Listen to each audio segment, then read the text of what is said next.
सत श्रीकाल friends, welcome to my channel.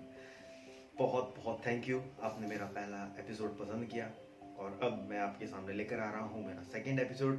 कोशिश मेरी यही रहती है कि मैं म्यूज़िक के साथ आपको स्टोरी सुनाऊँ सो दैट आप एक अलग एक्सपीरियंस कर सकें। तो चलते हैं अगले एपिसोड की ओर, देखते हैं आगे क्या हुआ।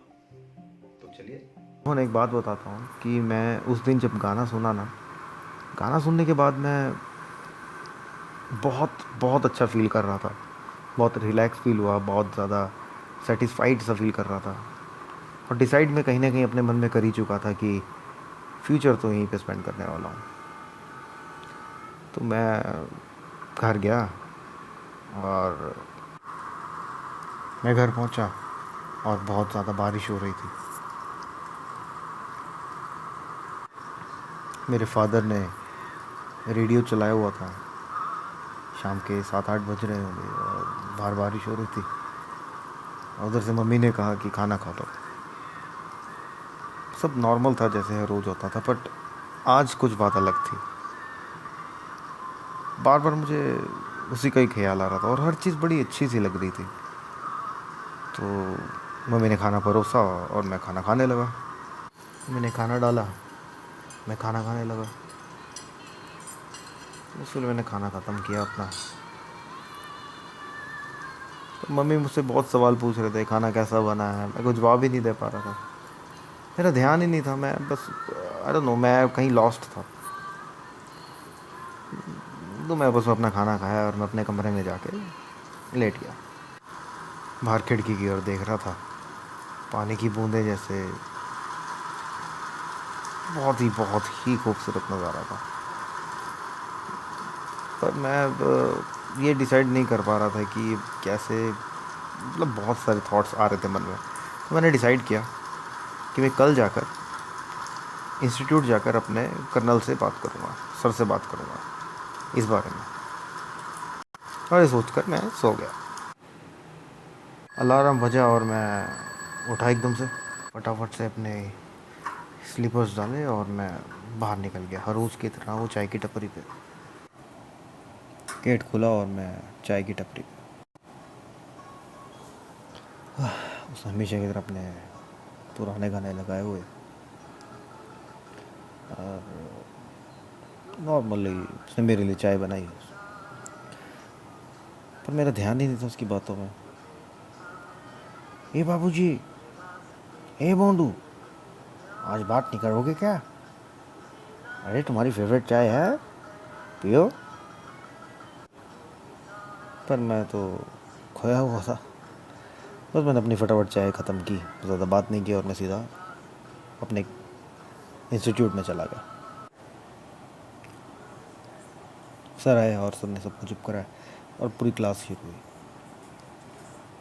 क्लास ख़त्म होते ही मैंने डिसाइड किया कि मुझसे बात करूँगा। मैं उनके पास गया और वो मुझे अपने कैबिन में ले गए। यस वैभव, बोलो क्या बात है, कुछ परेशान लग रहे हो? सर आपसे एक बात शेयर करनी थी। हाँ बोलो। सर कल से थोड़ा परेशान हूँ। एक्चुअली मेरे पड़ोस में एक ना बहुत अच्छी एक सुंदर लड़की आई है और मैं थोड़ा सा डिस्ट्रैक्ट सा फील कर रहा था। बट मैं उसके पीछे गया था एक स्कूल में जहाँ वो म्यूज़िक सीखती है। उसका गाना सुना और मुझे ऐसा लगा कि मुझे अपनी पूरी लाइफ उसके साथ बितानी चाहिए। ये मैं एक अंदर से जो फील करता हूँ मैं आपसे शेयर कर रहा हूँ। तो सर मुझे अब करना क्या चाहिए? बस इतनी सी बात। देखो बेटा, ये उम्र ही ऐसी होती है, ऐसा होना स्वाभाविक है। और देखो, इस उम्र में तुम्हें बहुत सारे एक्सपीरियंसेस मिलेंगे, तुम्हारा अलग अलग जगह मन लगेगा। पर नीड ऑफ आर क्या है? वो ये है कि तुम अपना ध्यान, जो तुम्हारा लक्ष्य है, उस पर लगा के रखो। और वो है कि तुम आर्मी में जाओ। जाना चाहते हो कि नहीं? जाना चाहते हो ना? दिल लगा कर पढ़ाई करो। तुम वैसे भी हमारे इंस्टीट्यूट के बहुत लायक स्टूडेंट हो। पढ़ाई करो, क्लियर करो एग्ज़ाम और उसके बाद बेखौफ जाकर उसको बोलो। मैं ये नहीं कहता कि ये गलत है, ये फीलिंग होना लाजमी है, होती है, कोई बात नहीं। इस फीलिंग को बरकरार रखो, ये अच्छा है, पर उससे पहले अपना फ़र्ज़ याद रखो। पेपर क्लियर करो, उसको जाके बात करो। Behave like officer man, behave like officer. Now go do study. कल मिलते हैं फिर से क्लास में एक नए वैभव के साथ, ठीक है? अब खुश हो? Yes sir, yes sir. मुझे बहुत thank you sir, thank you very much. Sir की बातों का कुछ ऐसा असर हुआ कि मैं सोचता ही रह गया यार। मैं वापस से अपने फुल स्विंग फोकस में आ चुका था। 2 महीने थे मेरी एग्ज़ाम को होने में। मैंने जी लगाकर पढ़ाई करना शुरू किया, सुबह शाम पढ़ता था। और ऐसा नहीं कि मैं उसे भूल गया था, वो भी मेरे दिमाग में थी, उसका भी ख्याल था और एग्ज़ाम्स का भी। बट मुझे पहले एग्ज़ाम क्लियर करना था, फिर मुझे बात करनी थी।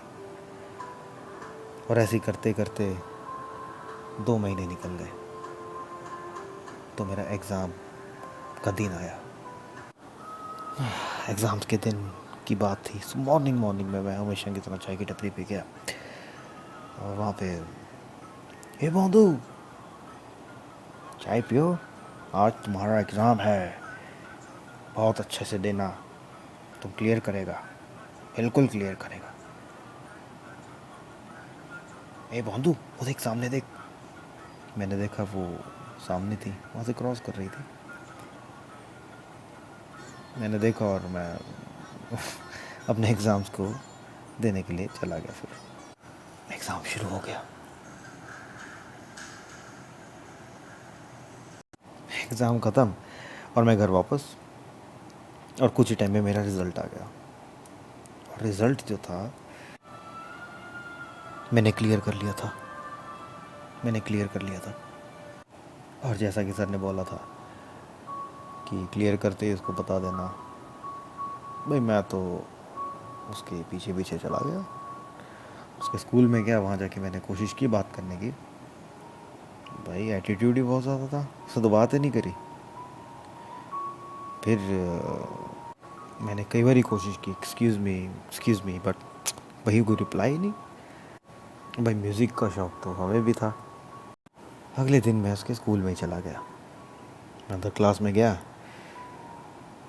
अब क्लास में जाया और वहाँ पर सारे गाना गा रहे थे। सबको लगा कि मैं एक नया स्टूडेंट ज्वाइन किया हूँ। अब उसे पता था कि मैं वहाँ पर हूँ, और पर उसको ये नहीं पता था कि मेरा कोई एग्ज़ाम क्लियर हुआ है या मैं कौन हूँ। उसके लिए तो मैं एक आवारा लड़का था जो उससे ऐसी बात करने की कोशिश कर रहा था।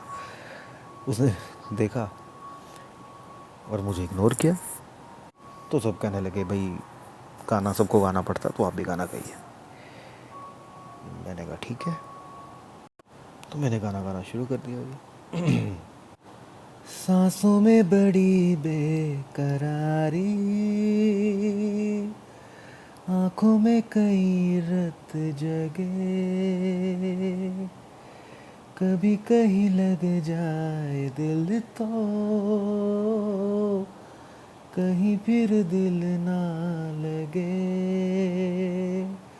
अपना दिल में ज़रा थाम लूँ, जादू का मैं इसे नाम दूँ, जादू कर रहा है, जादू कर रहा है। असल चुप के दो दिल मिल रहे हैं, मगर चुप के। पूरा कंप्लीट साइलेंस हो गई पूरे रूम में। हाँ, और वो मुझे देखती रह गई।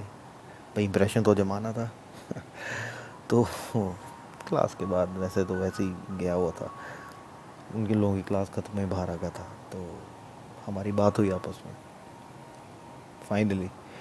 और मैंने उसको सब बताया कि मेरा नाम क्या है, मैंने एग्ज़ाम क्लियर किया है, मैंने तुम्हें कहाँ देखा था और कैसे देखा था, और अपना फ्यूचर स्पेंड करना चाहता हूँ जैसा कि मेरे सर ने कहा था,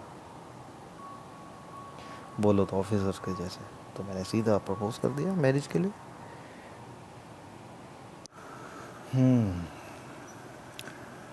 बस। अरे सर, तो आगे क्या हुआ? आगे क्या होना था, मैं एकेडमी आ गया। उसके बाद मैं जब घर आया तो मेरी उससे एंगेजमेंट हो गई, और उसके बाद अब जा रहा हूँ। भाई मेरी सारी तो कहानी सुन ली, अपनी भी तो बताओ कुछ।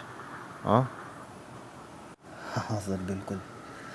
आपको तो पता है पंजाबियों की बात ही अलग है, तो चलो सुनते हैं। Thanks for watching. I hope आपको मेरी स्टोरी पसंद आई होगी। बहुत जल्दी मैं अपना तीसरा एपिसोड लेकर आऊँगा with new twist in the story. और प्लीज़ बेल आइकन ज़रूर दबाइए, सब्सक्राइब करना मत भूलिएगा, सो दैट आपको मेरे नोटिफिकेशंस मिलते रहें। मेरे इस व्लॉग में स्टोरीज़ के साथ साथ मैं और भी कंटेंट पोस्ट करता रहूँगा। तो अपना प्यार ऐसे ही बना के रखिएगा। धन्यवाद, शब खैर, मिलते हैं।